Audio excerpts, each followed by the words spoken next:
आखिर क्या था रहस्य जो कृष्ण ने शिशुपाल के 100 अपराध क्षमा कर दिए थे।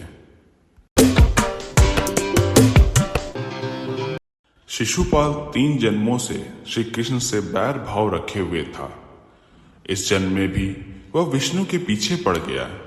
दरअसल शिशुपाल भगवान विष्णु का ही द्वारपाल था, जिसे कि सनकादि मुनियों ने शाप दिया था। वे जय और विजय अपने पहले जन्म में हिरण्यकश्यप और हिरण्याक्ष, दूसरे जन्म में रावण और कुंभकर्ण तथा अंतिम तीसरे जन्म में कंस और शिशुपाल बने। शिशुपाल रुक्मणी से विवाह करना चाहता था। रुक्मणी के भाई रुक्म का वह परम मित्र था। रुक्म अपनी बहन का विवाह शिशुपाल से करना चाहता था और रुक्मणी के माता पिता रुक्मणी का विवाह श्री कृष्ण से करना चाहते थे। लेकिन रुक्म ने शिशुपाल के साथ रिश्ता तय कर विवाह की तैयारियां शुरू कर दी थी।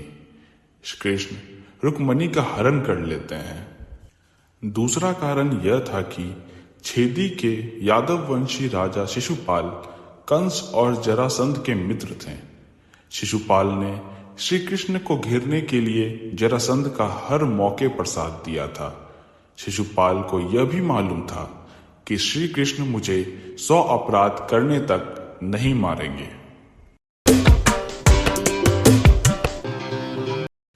शिशुपाल कृष्ण की बुआ का लड़का था। जब शिशुपाल का जन्म हुआ तब उसके 3 नेत्र तथा 4 भुजाएं थी। माता पिता उससे घबराकर उसका परित्याग कर देना चाहते थे, लेकिन तभी आकाशवाणी हुई कि बालक बहुत वीर होगा तथा उसकी मृत्यु का कारण वह व्यक्ति होगा जिसकी गोद में जाने पर बालक अपने भाल स्थित नेत्र तथा 2 भुजाओं का परित्याग कर देगा। इस आकाशवाणी और जन्म के विषय में जानकर अनेक वीर राजा उसे देखने आए। शिशुपाल के पिता ने बारी बारी से सभी वीरों और राजाओं की गोद में बालक को दिया। अंत में शिशुपाल के ममेरे भाई श्री कृष्ण की गोद में जाते ही उसकी 2 भुजाएं पृथ्वी पर गिर गई तथा ललाटवर्ती नेत्र ललाट में विलीन हो गया।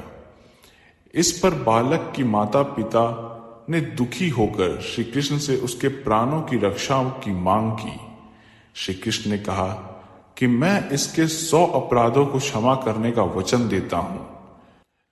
कालांतर में शिशुपाल ने अनेक बार श्री कृष्ण को अपमानित किया और उनको गाली दी, लेकिन श्री कृष्ण ने उन्हें हर बार क्षमा कर दिया।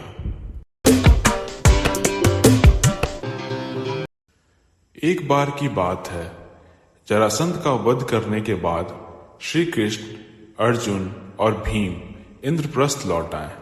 तब धर्मराज युधिष्ठिर ने राजसूय यज्ञ की तैयारी करवा दी। यज्ञ में युधिष्ठिर ने भगवान वेदव्यास, भारद्वाज, गौतम, वशिष्ठ, कंडव आदि सभी को आमंत्रित किया।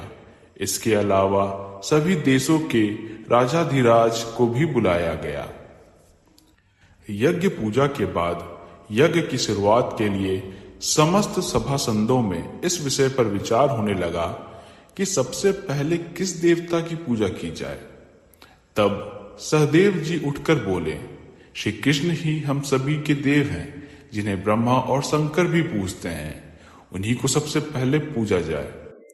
पांडु पुत्र सहदेव के वचन सुनकर सभी ने उनके कथन की प्रशंसा की।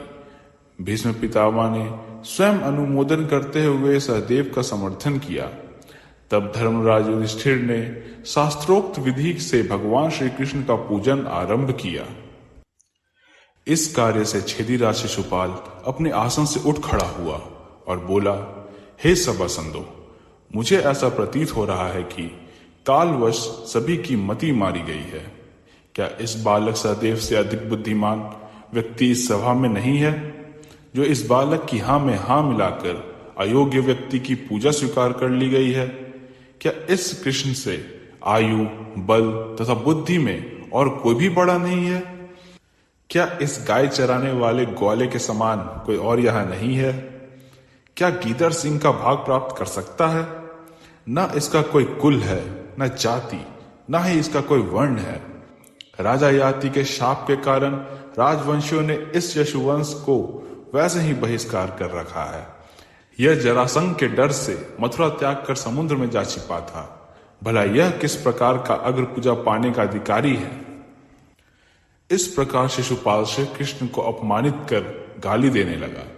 यह सुनकर शिशुपाल को मार डालने के लिए पांडव, मत्स्य, केकई और सिंचय वर्षा नरपति क्रोधित होकर हाथों में हथियार उठा खड़े हुए, किंतु श्री कृष्ण ने उन सभी को रोक दिया।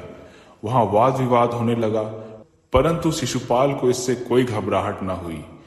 कृष्ण ने भी सभी को शांत कर यज्ञ कार्य शुरू करने को कहा, किंतु शिशुपाल को इससे कोई फर्क नहीं पड़ा। उसने फिर से कृष्ण को ललकारते हुए गाली दी। तब श्री कृष्ण ने गरजते हुए कहा, बस शिशुपाल, मैंने तेरे 100 अपशब्द को क्षमा करने का प्रतिज्ञा की थी, इसलिए अब तक तेरे प्राण बचे रहे। अब तक तू 100 पूरे कर चुका है। अभी भी तुम खुद को बचा सकने के समक्ष हो। शांत होकर यहां से चले जाओ या चुप बैठ जाओ, इसी में तुम्हारी भलाई है। लेकिन शिशुपाल पर कृष्ण की चेतावनी का कोई असर नहीं हुआ। अतः उसने काल के वश होकर अपनी तलवार निकालते हुए श्री कृष्ण को फिर से गाली दी। शिशुपाल के मुख से अपशब्द निकलते ही श्री कृष्ण ने अपना सुदर्शन चक्र चला दिया और पलक झपकते ही शिशुपाल का सिर कट कर गिर गया। उसके शरीर से एक ज्योति निकलकर भगवान श्री कृष्ण के भीतर समा गई।